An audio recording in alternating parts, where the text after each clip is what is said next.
Bernardo Provenzano became a fugitive following the murder of Michele Navarra, after which he helped Luciano Ligio eliminate any supporters of Navarra. As a result, a warrant was issued for his arrest in September 1963. 3 years later, in 1966, he became the guest of Gaetano Badalamenti in his hometown of Cinisi. I've mentioned in a previous video that Badalamenti gave refuge to members of the Coglianesi while they were fugitives, and Provenzano was one of them. At the time, he was 37 years old and moving around from town to town to evade law enforcement. His presence in Cinisi was no secret to the people there, who viewed him as a hero. In those days, most people accepted the mafia as a way of life and shunned law enforcement. In addition, no one would dare take the chance of giving him up. While in Cinisi, Provenzano caught the eye of one of the young women in town. Her name was Saveria Benedetta Palazzolo, a seamstress who lived with her parents and siblings. The attraction was mutual, and Provenzano began courting Saveria in secret. The problem that the couple faced was Provenzano's predicament, which made it difficult for them to get married. A Catholic priest wanted no part of aiding and abetting a fugitive, let alone performing a marriage for one.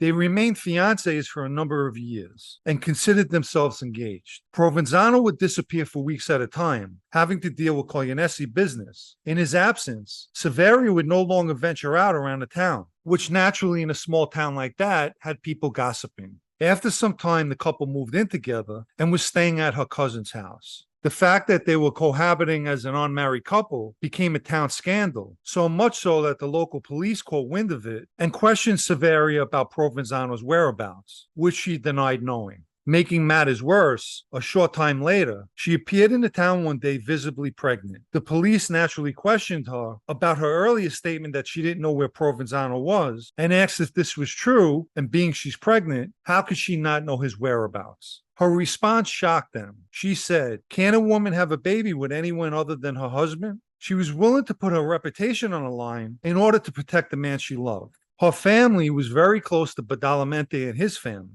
And when Badalament heard she was pregnant, he was pissed. He considered himself not only the boss of Cinisi, but the protector of its people. Provenzano being in the town was his responsibility. Therefore, whatever Provenzano did was a reflection on him. He instructed Provenzano that he had to marry Saveria for the sake of hers and her family's reputation. Badalament, being an old-timer, wanted to protect the image of Cosa Nostra. The fact that she was pregnant and unmarried was a bad look for everyone. And Provenzano did as he was told.